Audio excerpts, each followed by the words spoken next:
Hello, everybody. Welcome back to Shane's Squirrel Shack, where we talk about autism and mental health awareness and all of that. I want to thank you all for tuning in to today's video.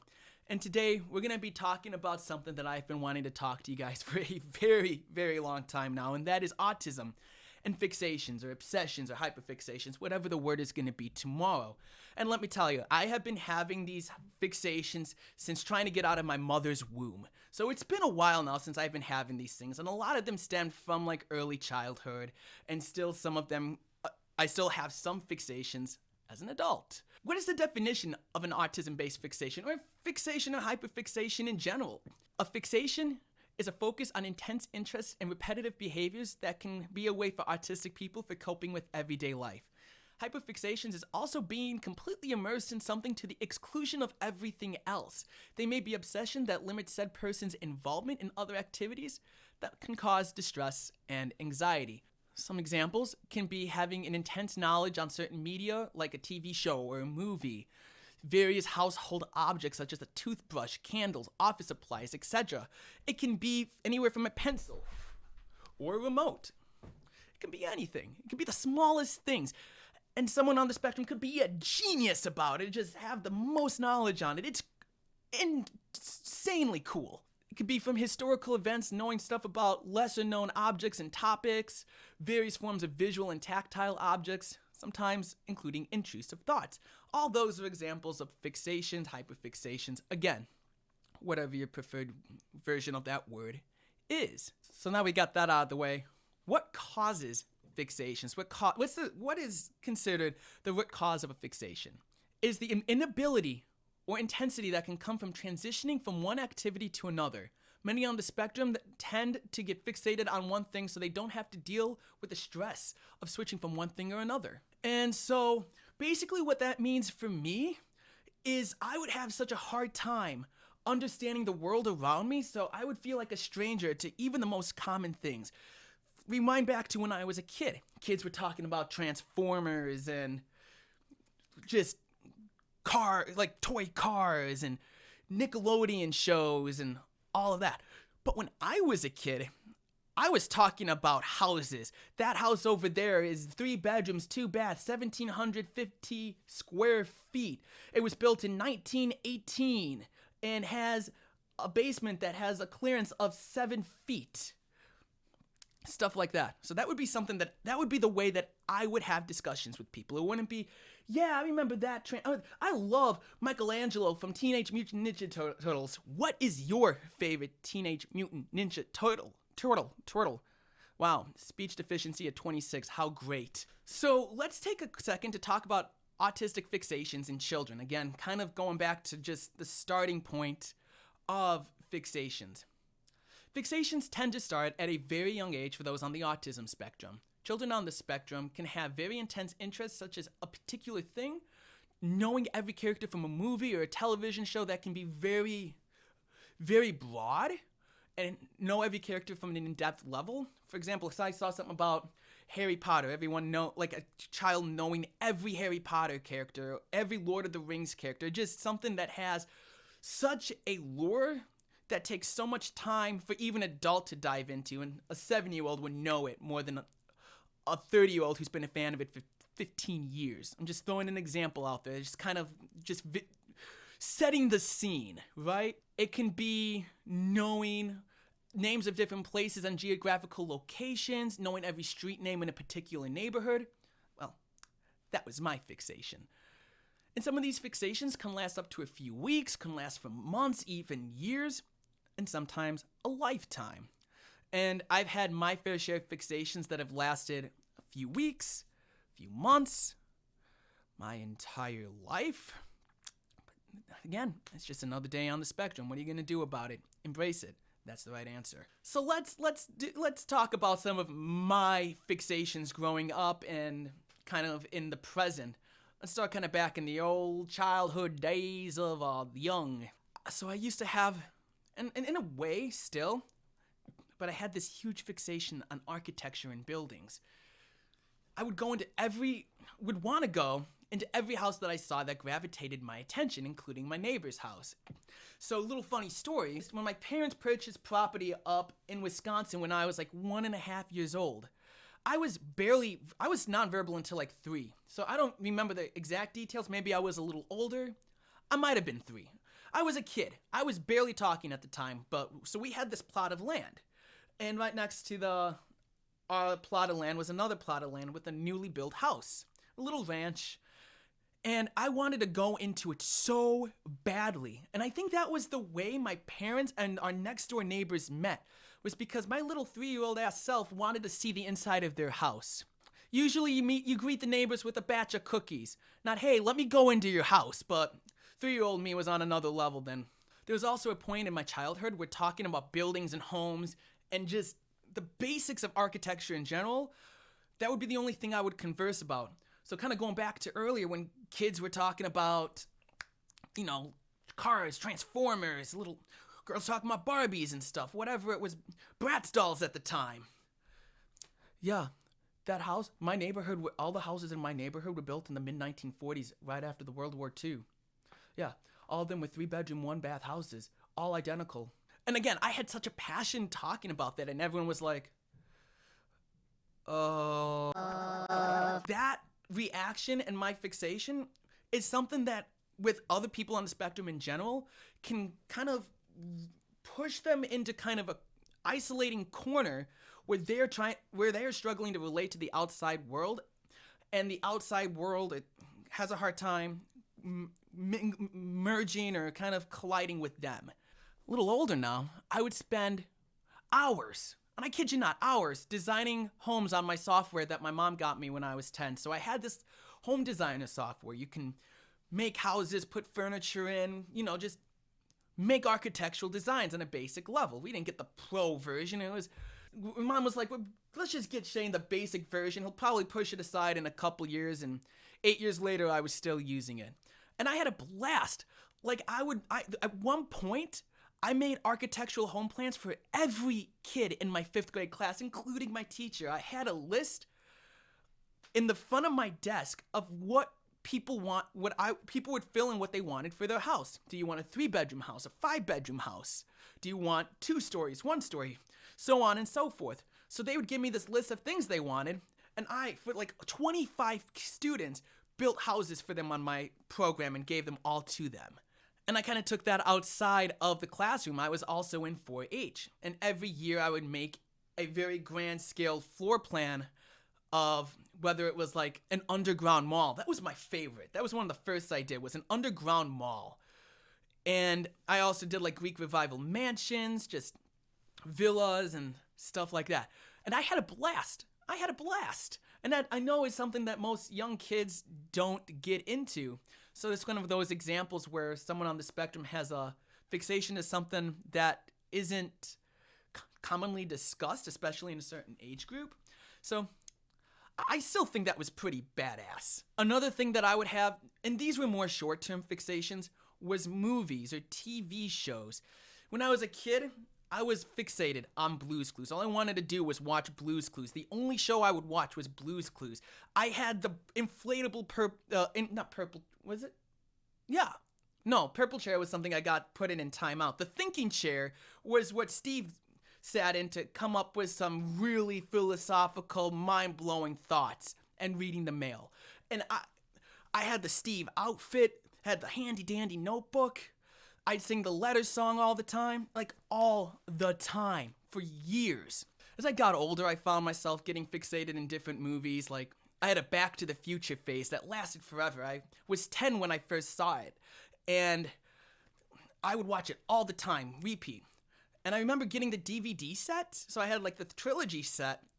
I got it for my parents' anniversary present, but I was like, I want a reason to get this movie for something outside of myself, even though I knew they weren't going to need it and I was going to be the one getting the enjoyment out of it. So I disguised an anniversary present for my mom and dad, like, oh my God, I know you guys would love Back to the Future trilogy.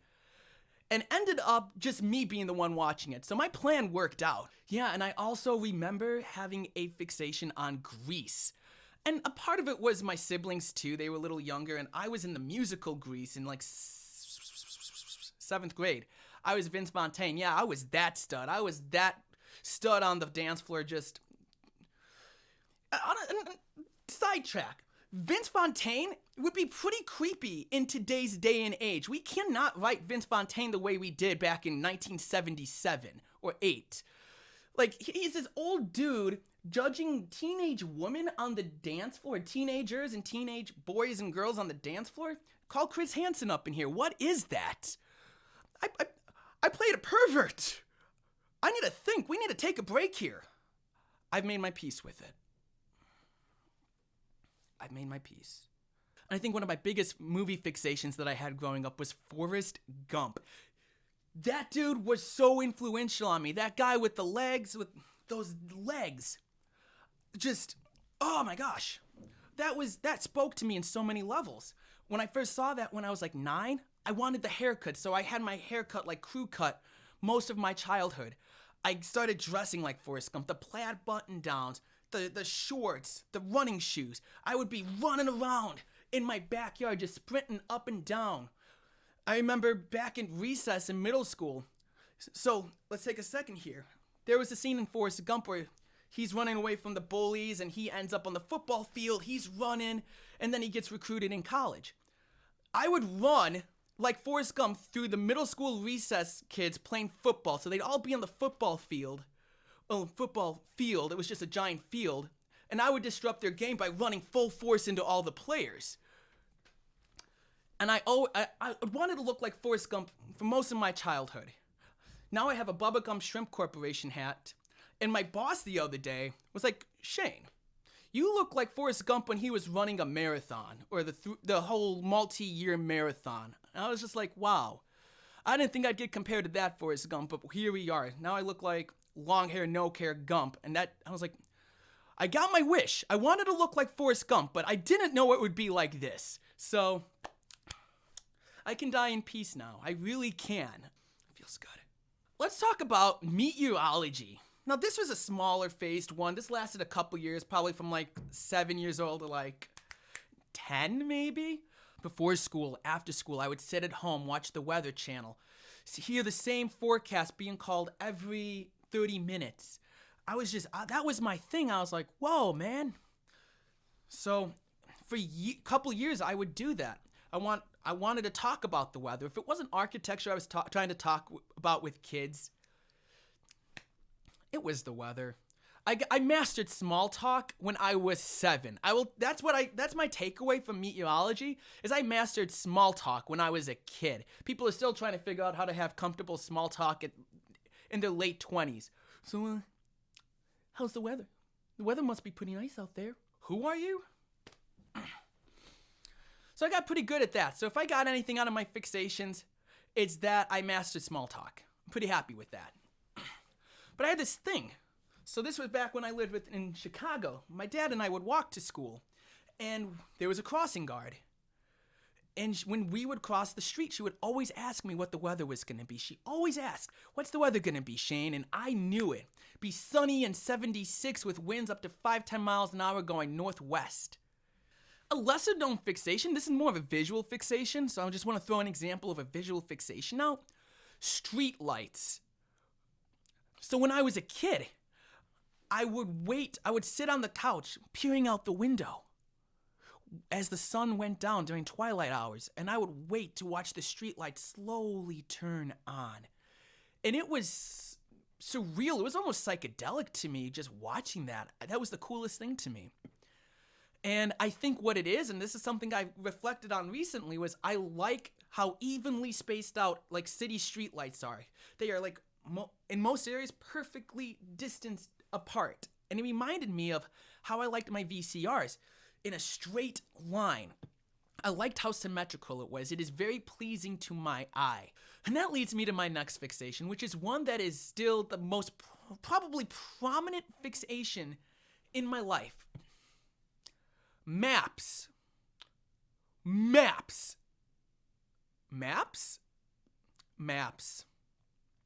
Why maps?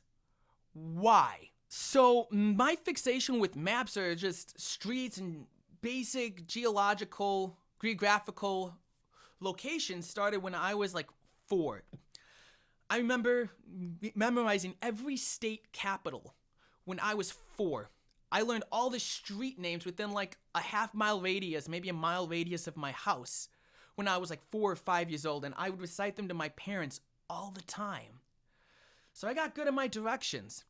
And it helps me nowadays because I'm a delivery driver, so I know where everything is. When I'm given a route, I know where everything is. And it's still something I like hyperfixate on. Like, I still look at all the streets in my city, like, okay, there's that one, there's that one, there's that one, there's that one.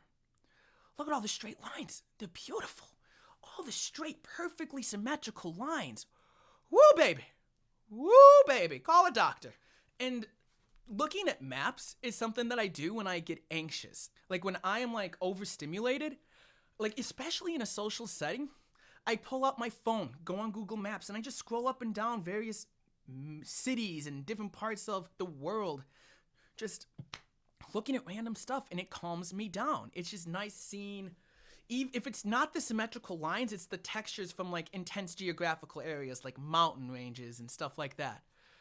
And it's just, whew, something a little outside of the current situation that I'm in is what is bringing me peace in my current situation. I think that's the best way I could put the reason my fixations have happened, and especially the maps one. So, 26-year-old me at a bar, crowded bar, Friday night, just rowdy ass people everywhere. What do? Being the designated sober driver that I am, maps. And let me talk about one more fixation, or you can even just kind of categorize it as a very, very intense passion. I could have considered this maybe a fixation in my younger years, but something that I've kind of managed to where it's just a very intense passion that I can kind of manage when it's discussed, when it's not. Music. And you probably, like, for those who don't know me, you're like, oh my God, everyone's obsessed with music. Music's my life. Everyone loves music. But does everyone love music? Probably one of my biggest fixations and hobbies, spending most of my free time surrounded by music or playing music, listening to music.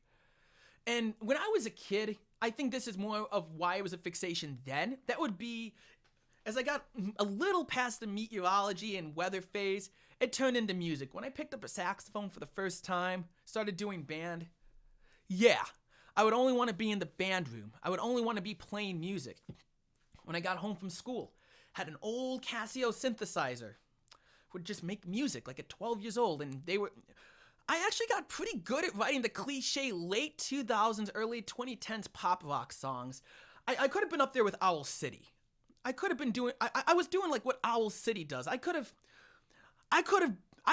created a bigger hit than Fireflies, guys. I could have created a bigger hit if I knew how to sing back then and actually had,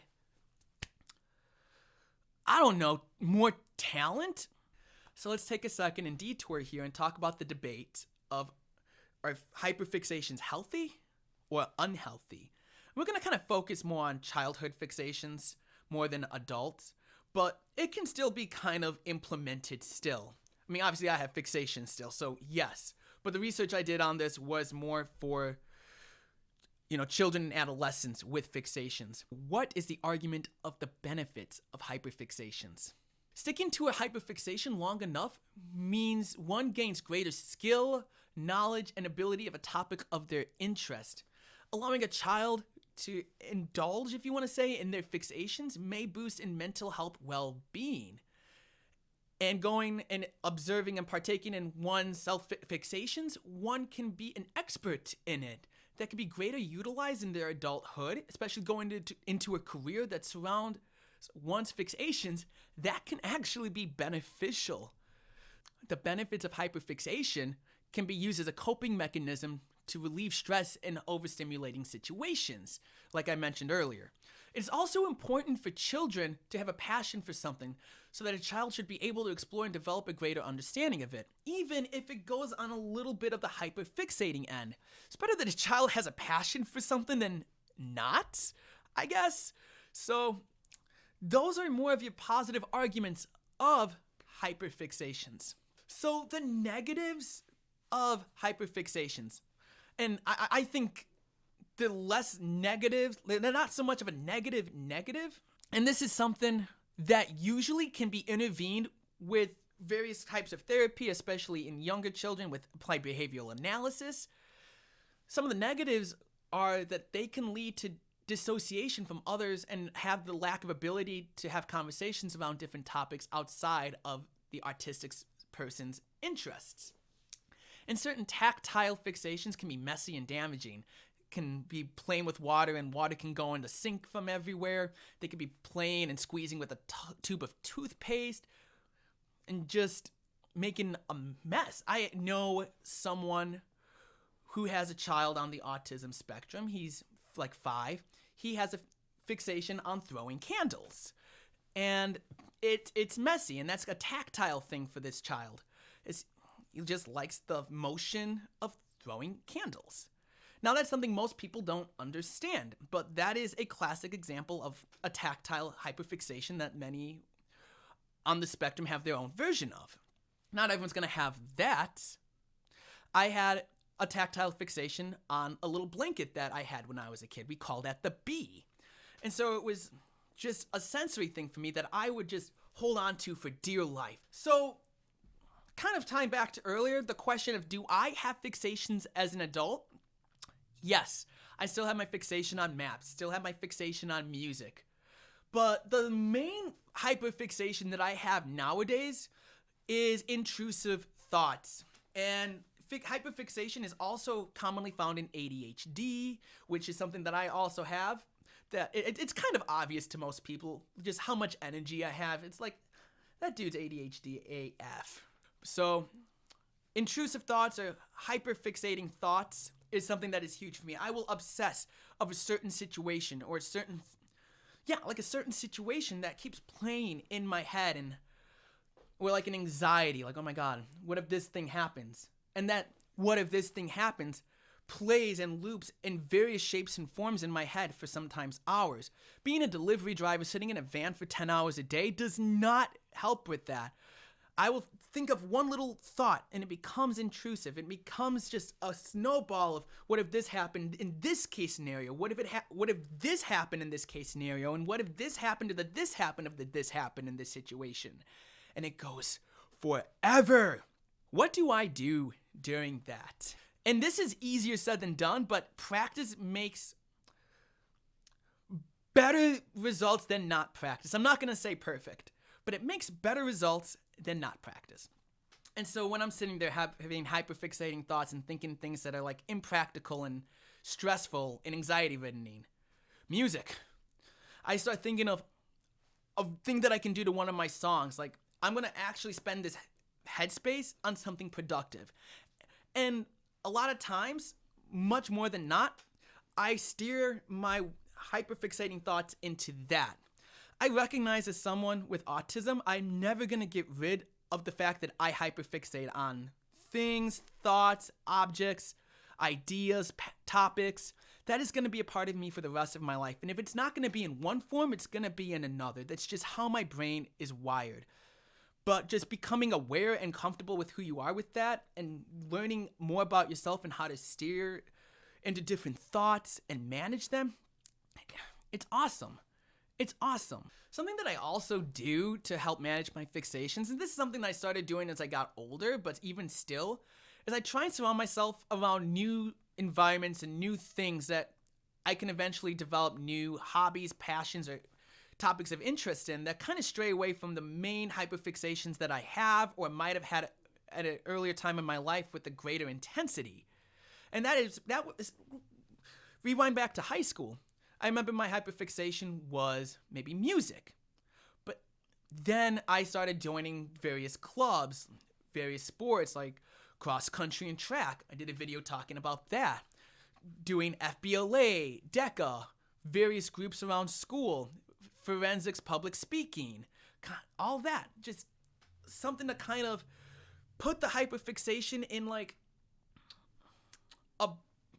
a vast place, and all the new things that I am immersing myself into, it just kind of becomes almost like its own, it kind of becomes a background character.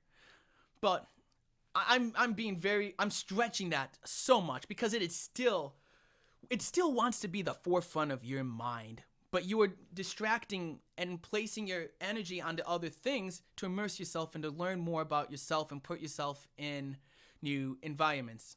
And I think we're gonna cap the video at that. Guys, thank you so much for tuning in to another Shane Squirrel Shack video. Hope to see you guys again soon. Stay nuts, guys.